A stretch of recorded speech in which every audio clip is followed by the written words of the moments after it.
Let us understand the step-by-step process of adding liaison contact details in StrategicERP.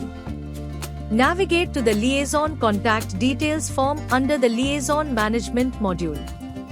This form is used to maintain contact details for professionals involved in liaison activities. Enter the firm name of the liaison firm. Select the profession and company status from the drop-down list. Enter the required tax details like TAN number and PAN number. Service tax can also be entered if required for reference. Select the TDS category and contact reason from the drop-down.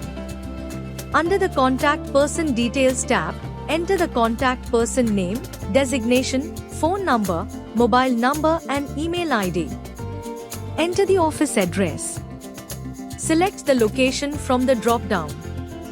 The system automatically fetches city, state, PIN code, and country. After entering all details, click Save. The record will be saved as draft. Send the record to the HOD for verification. The HOD can verify or send it back for corrections. Once all details are verified, the HOD clicks Approved. The process of creating liaison contact details is now complete.